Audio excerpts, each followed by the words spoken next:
Medan Berahi ini adalah sebuah kapal yang telah digunakan oleh Sultan Melaka. Sultan Melaka ini digunakan Medan Berahi ini untuk pergi ke tanah Jawa lah.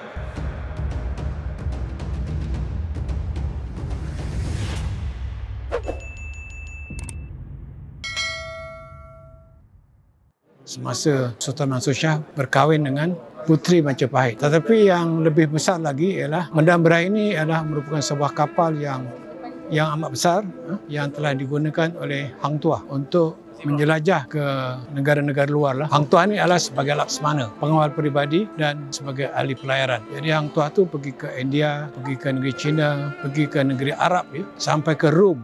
Rom tu mungkin dimaksudkanlah Istanbul, Itali. Jadi telah menggunakan kapal Medan Berahi ini. Semasa beliau pergi ke Rom dan juga ataupun Istanbul ni dan juga pergi ke dunia Arab, dia telah membeli meriam-meriam yang besar-besar yang telah dimuatkan di dalam Medan Berahi ini dan dibawa ke negeri Melaka untuk jadikan peralatan untuk melawan musuh-musuh yang menyerang Melaka, terutama Portugis. Itulah secara ringkas tentang Medan Berahi. Pulau besar ni ialah sebuah pulau yang terkenal di negeri Melaka dan juga di peringkat antarabangsa lah. Pulau besar ni sekarang ni telah menjadi satu pulau legenda. Dulu Pulau Melaka ini pulau tempat persinggahan pendakwah Islam daripada Timur Tengah, terutama sekali daripada Hadramaut seperti Said Abdul Aziz dan lain-lain lah. Dia akan singgah dulu ke Pulau Besar. Pulau Besar dan juga lepas tu akan ke Melaka untuk mengembangkan agama Islam. Dari Melaka mereka itu akan ke Kedah dan juga ke Mindanao di Filipina untuk mengembangkan agama Islam. Jadi Pulau Melaka ini sebuah pulau yang telah menjadi pusat persinggahan para pendakwah Islam. Kalau kita pergi ke Pulau Besar sekarang ni, kita akan menjumpai beberapa makam. Makam ada di antara makam-makam tu makam ciptaan, tapi inilah makam yang betul. Seperti makam Khadijah, makam Sultan Arifin dan lain-lain di Pulau Besar tu. Jadi Pulau Besar itu pada zaman dulu, pada zaman Kesultanan Melayu Melaka, abad yang ke-15, 14 dan 15 adalah menjadi sebagai pusat dakwah.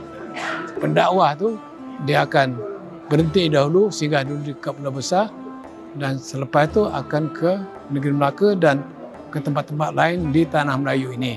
Termasuklah seperti yang saya katakan tadi, pergi ke Kedah dan seterusnya ke Filipina.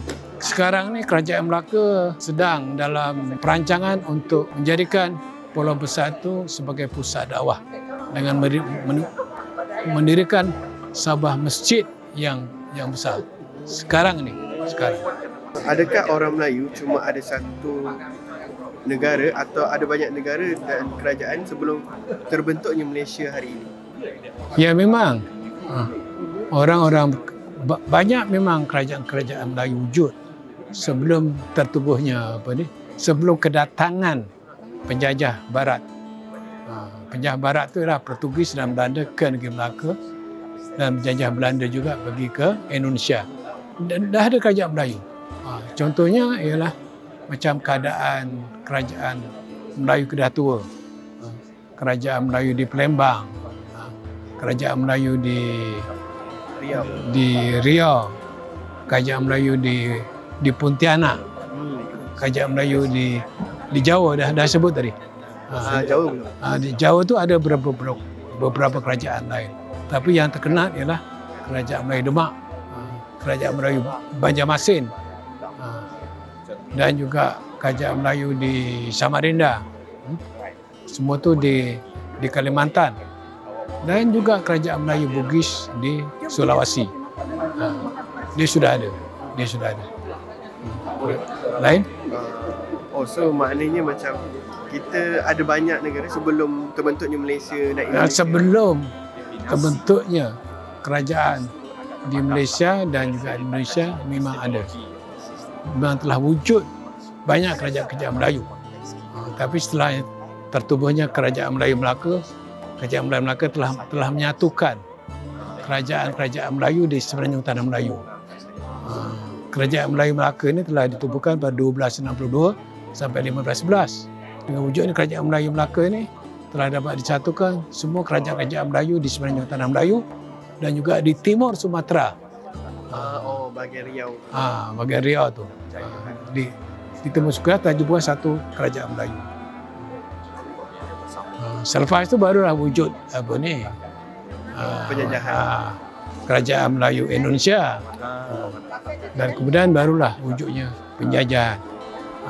Belanda ke Indonesia, Portugis ke Melaka. Tapi Portugis di Melaka itu hanya menguasai Portugis di Melaka saja.